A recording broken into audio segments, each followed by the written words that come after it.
Hello friends, welcome to my channel और गुरु friends. NEET के लिए बचे हुए हैं 90 डेज अप्रॉक्स 3 मंथ्स। इन 3 मंथ्स को कैसे यूटिलाइजेशन करेंगे इनका कि हम मैक्सिमम स्कोर लेके आएँ। यहाँ मैटर ये नहीं करेगा कि आप फ्रेशर हैं, ड्रॉपर हैं, फर्स्ट टाइमर हैं, 3 ड्रॉप किया, 4 ड्रॉप किया, या फिर आप अभी जस्ट स्टडी शुरू करने वाले हैं। मैटर ही नहीं करेगा। यहाँ पे ये मैटर करेगा कि आप 90 डेज़ को यूटिलाइज़ करके कितना मैक्सिमम स्कोर ला सकते हैं या फिर कितना मैक्सिमम स्कोर इम्प्रूव कर सकते हैं। ये सारी चीज़ें होंगी इस वीडियो में।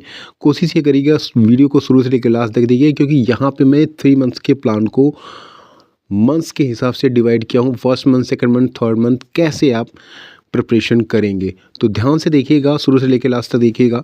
और फर्स्ट टाइमर है तो वीडियो को लाइक कीजिए और शेयर कीजिए, और चैनल पे फर्स्ट टाइम आया तो सब्सक्राइब करना बिल्कुल ना भूलें। चलिए शुरू करते हैं वीडियो। अगर हम बात करें तो 3 मंथ्स बचे हुए हैं। 3 मंथ्स में हम क्या कर सकते हैं, चाहे आप फ्रेशर हों या ड्रॉपर हों या फिर फर्स्ट टाइमर हो, सबके लिए मैं ये बताने जा रहा हूँ।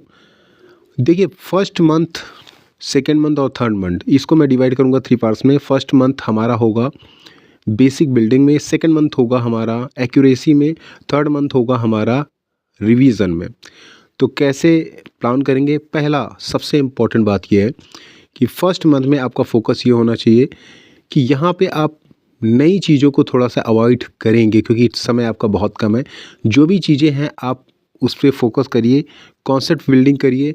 बेसिकली अगर आप देखेंगे तो यहाँ पर मैक्सिमम फोकस आपका 50% बायोलॉजी पे होना चाहिए, 25% मीन्स 1/4 टाइम आपका फिजिक्स और केमिस्ट्री पे होना चाहिए, क्योंकि गोल आपका होना चाहिए कि मैक्सिमम स्कोर कैसे आएंगे, रादर देन कि यार फिजिक्स हमें भी पढ़ना है, केमिस्ट्री भी पढ़ना है। ये थोड़े टफ चैलेंजिंग सब्जेक्ट्स होते हैं, तो इनमें आप कम फोकस करेंगे, कम नंबर भी आएंगे तो चल जाएगा, लेकिन बायोलॉजी में आपको 100% मार्क्स लाने नेसेसरी होंगे अगर आपको एक अच्छी रैंक लानी है तो यहाँ पर फर्स्ट मंथ में आपका सबसे मैक्सिमम गोल यही होना चाहिए कि आप कितनी चीज़ों को रिवाइज कर सकते हैं। क्योंकि अगर आप देखेंगे ना, तो जो आपका बायोलॉजी वाला सेक्शन है वो बेसिकली लर्निंग वाला सब्जेक्ट है। लाइन बाय लाइन अगर आप एनसीईआरटी को पढ़ते हैं तब भी आपका काम चल जाएगा, लेकिन फिजिक्स और केमिस्ट्री वो कॉन्सेप्चुअल्स होते हैं। बिना कॉन्सेप्ट के आप नहीं कर सकते सवाल। तो बेसिकली फोकस करेंगे कॉन्सेप्ट पे, फॉर्मूला पे और मैक्सिमम प्रैक्टिस पे। ये फर्स्ट मंथ का जो टाइम है, इसमें आप जितने भी एमसीक्यू लगा सकते हैं और जितनी टेस्ट सीरीज कर सकते हैं, वही आपके लिए बेसिक बिल्डिंग का काम करेगी। और कोशिश ये करिएगा कि 8 से लेके 10 घंटे का समय यहाँ पे दीजिए अपनी स्टडी में। फर्स्ट मंथ की बात कर रहा हूँ, और यहाँ पे मैक्सिमम फोकस होना चाहिए at least 4+ hours for your biology. ठीक है, पहला मंथ तो हमारा ऐसे निकलेगा जिसमें हम चीज़ों को पढ़ेंगे, उनके बारे में समझेंगे, कॉन्सेप्ट बिल्डिंग करेंगे, फॉर्मूला को बिल्ड करेंगे। सेकेंड मंथ जो हमारा होगा, अप्रैल वाला होगा, वो मीन्स मार्च वाला होगा, उसमें हम क्या करेंगे, उसमें हमारा बेसिकली फोकस होगा एक्यूरेसी पे, कि एक्चुअल में वाकई में जो हम पढ़ चुके हैं 1 महीने में, वो क्या हम उसके थ्रू इम्प्लीमेंट कर पा रहे हैं, क्वेश्चंस को सॉल्व कर पा रहे हैं, या फिर कहीं हम लैग कर रहे हैं। क्योंकि वहाँ पे आपकी एक्यूरेसी चेक की जाती है। तो एक्यूरेसी आप कैसे बिल्ड करेंगे, सबसे इम्पोर्टेंट बात यही होती है कि जो आपने पढ़ा है फर्स्ट मंथ में, सेकेंड मंथ में, उससे रिलेटेड जो भी टेस्ट सीरीज़ है या क्वेश्चंस हैं वो आप करिए। और यहाँ पे स्पीड और एक्यूरेसी दोनों पे फोकस करिए कि आपकी स्पीड ही अच्छी रहे और एक्यूरेसी भी अच्छी। क्वेश्चंस को क्या आप सही कर पा रहे हैं, ये ज़्यादा इम्पॉर्टेंट है। तो चाहे फर्स्ट मंथ हो या सेकेंड मंथ हो, अगर चीज़ों को आप पढ़ रहे हैं तो केवल पढ़ने के लिए मत पढ़िए, उसको समझिए, और समझेंगे तभी क्वेश्चंस का आंसर दे पाएंगे। वरना होता क्या है कि सारी चीज़ें हम पढ़ लेते हैं, उसके बाद भी हम क्वेश्चंस के आंसर को करेक्ट नहीं कर पाते, क्योंकि हम कंफ्यूज रहते हैं।